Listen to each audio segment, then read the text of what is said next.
নমস্কার, কেমন আছেন সবাই? প্রিয়াঙ্কা লাইফস্টাইলের নতুন আরেকটি ব্লগে আমি প্রিয়াঙ্কা আপনাদের সবাইকে স্বাগত জানাই।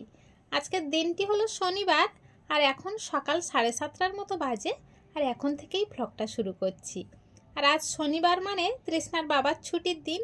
অনেক ইচ্ছা ছিল তৃষ্ণার বাবা আজকের ছুটি পাবে মানে কোথাও এক জায়গায় ঘুরতে যাব, কিন্তু সেটা তো আর হলো না।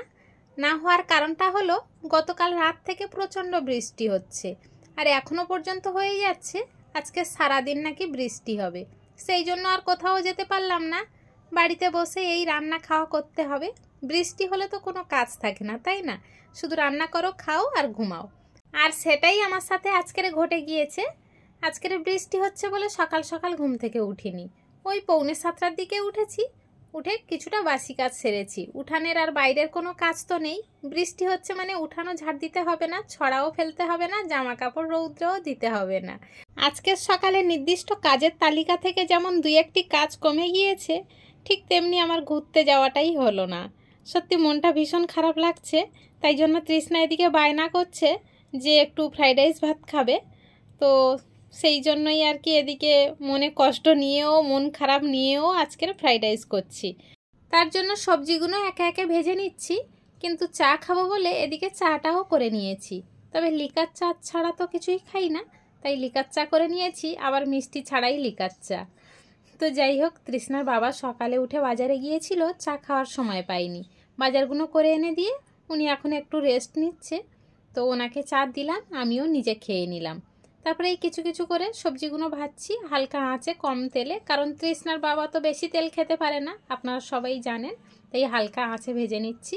আর আজকের ফ্রাইড রাইস করব, সঙ্গে একটু আলুর তরকারিও করব। আজকে শনিবার, আমাদের নিরামিষ।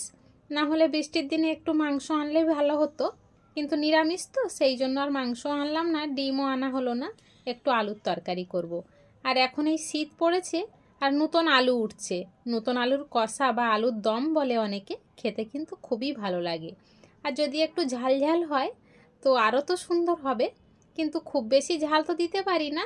তৃষ্ণা খাবে যেহেতু, তৃষ্ণা আবার বেশি ঝাল খেতে পারে না, সেই জন্যই তো আর কি অল্প করেই ঝাল দিয়ে করা, কারণ তৃষ্ণার আবদারের খাবার এগুলো।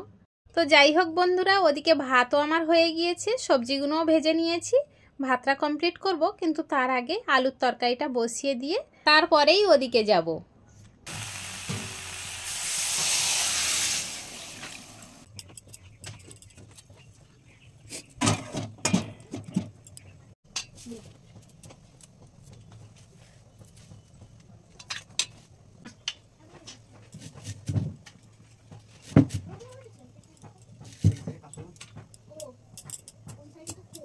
আলুর তরকারিটা ভালো করে কষিয়ে ঢাকা দিয়েছি, আর কিছুটা ধনেপাতা ভালো করে বেছে কেটে রেখে দিয়েছি।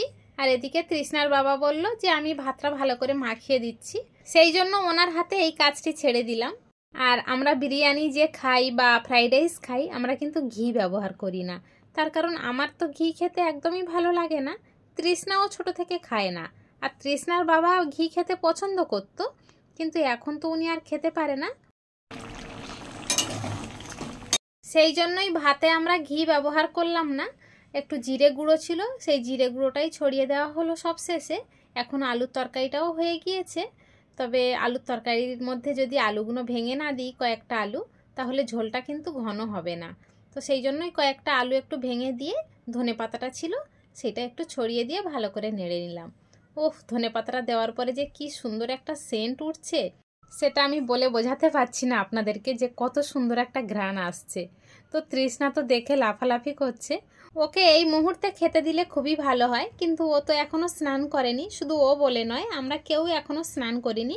এখন গ্যাস পরিষ্কার করব, ঘরদোর পরিষ্কার করব, স্নান করব, তবে তো খেতে দেব। তো যাই হোক বন্ধুরা, আমার এদিকে রান্নাও রেডি, স্নান করে চলে এসেছি।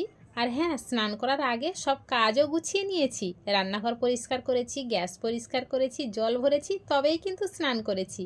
আর এখন এসে সবাইকেই খেতে দিচ্ছি।